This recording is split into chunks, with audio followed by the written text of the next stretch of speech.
So we have already discussed interfacing of 8051 microcontroller with external ROM. So ಅಲ್ಲಿ external ROM ಅಲ್ಲಿ ಏನಾಗ್ತಿತ್ತು, what we have done is, so ROM external means, so we have already have internal ROM of 4 kilobytes. So external ROM, how much I can connect? So we have only 16 address lines. So 16 address lines means 2 power 16, that is 64 kilobytes.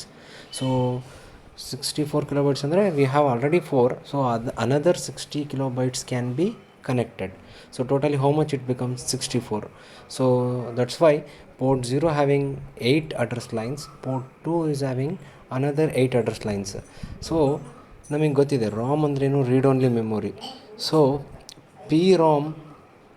ROM ಏನಿದೆ, it is a read only memory. So from ROM we can only read. So that's why the PSEN, program store enable pin, is connected to the OE bar pin. OE means output enable pin.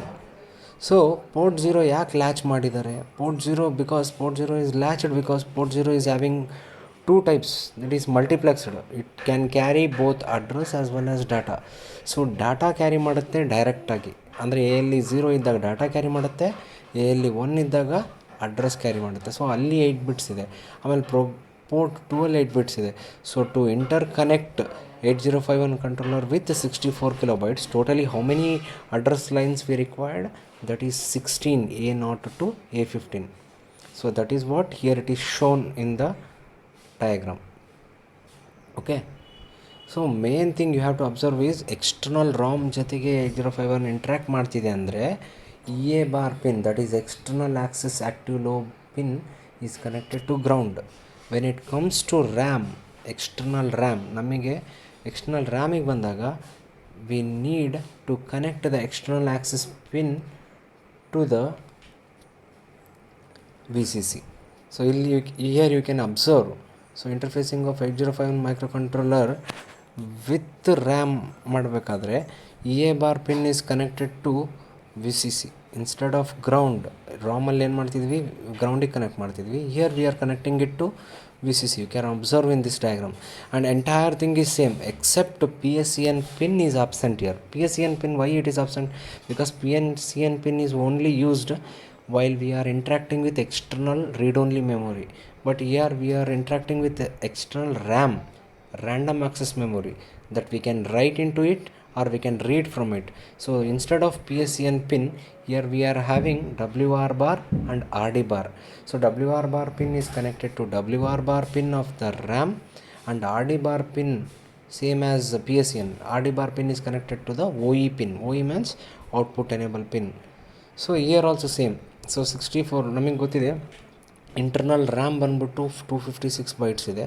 So other than 256 bytes, more than 64 kilobytes ಅಷ್ಟು ನಾವು access ಮಾಡಬೇಕಂದ್ರೆ, so 64 kilobytes ಅಂದರೆ 2 power 16 address lines ಬೇಕು. ಅಂದರೆ port 0ದಲ್ಲಿ 8, port 2ದಲ್ಲಿ 8. So totally 16 address lines are interfaced totally to the RAM. ಇಲ್ಲಿ data ROM ಅಂತಿದೆ, it is wrong, it is RAM, data memory. Okay, so here it is latched again. ALE pin ಇದೆ, ನಿಮಗೆ ಗೊತ್ತಿದೆ ALE pin ಯಾಕಂದರೆ because port 0 is multiplexed, both it can carry address as well as data. So ಯಾವಾಗ ALE pin 0 ಇರುತ್ತೆ, ಅಂದರೆ ALE pin VCC connect ಆಗಿರಲ್ಲ, 0 ಇದ್ದಾಗ, so port 0 is carrying directly data, ಅಲ್ಲಿ ಅಡ್ರೆಸ್ನೇನೂ ಕ್ಯಾರಿ ಮಾಡಲ್ಲ. But when ALE pin is equal to 1 ಇದ್ದರೆ, ALE pin is equal to VCC ಇದ್ದರೆ, so it carries address. Port 0 is carrying address.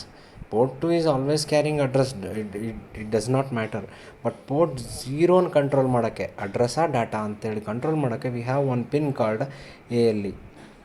Okay, this is one. So what is the role of WR here? ಸೊ micro ಕಂಟ್ರೋಲರಿಂದ 8051ನಿಂದ RAM ಒಳಗಡೆ ಏನಾದರೂ ಬರಿಬೇಕಂದ್ರೆ WR pin ಮೂಲಕ ಬರಿತೀವಿ. So at that time WR pin must be connected to ground, ಅದು WR pin is 0 ಇರಬೇಕು. So here you can see here. So WR pin 0 ಇದ್ದಾಗ, so we can write data into the RAM. To read something data from the RAM, so RD bar pin must be connected to 0. So one more thing is here, instead of normal move instruction, when we are accessing, ನಾವು ಯಾವಾಗ RAM external RAM ಜೊತೆ communicate ಮಾಡ್ತಿದ್ದೀವಿ 8051ಇಂದ, we have to use the instruction move X. Instead of just move instruction. Okay, X means external RAM ಅಂತ. So ಆಮೇಲೆ ನಮಗೆ ಗೊತ್ತಿದೆ 256 bites ಹೆಂಗೆ ಡಿವೈಡ್ ಆಗಿದೆ, ಅದನ್ನೇ ಇಲ್ಲಿ it is shown in the table. So 256 bytes is lower 128 bytes, upper 128 bytes. So upper 128 bytes ಅಂದರೆ S F Rs, lower 128 bytes ಅಂದರೆ 3 ಪಾರ್ಟ್ಸ್ ಇದೆ ಅದರಲ್ಲಿ. ಮತ್ತೆ working registers, repeat addressable byte, ಆಮೇಲೆ general purpose registers. So lower 128 bytes ಅಂದರೆ ಎಲ್ಲಿಂದ ಎಲ್ಲಿವರೆಗೂ 00H ಇಂದ 7FH ವರೆಗೂ. ಅಪ್ಪರ್ 128 ಬೈಟ್ಸ್ ಅಂದರೆ 80H ಇಂದ FFH ವರೆಗೂ. So this is what about interfacing of external RAM with 8051. Okay.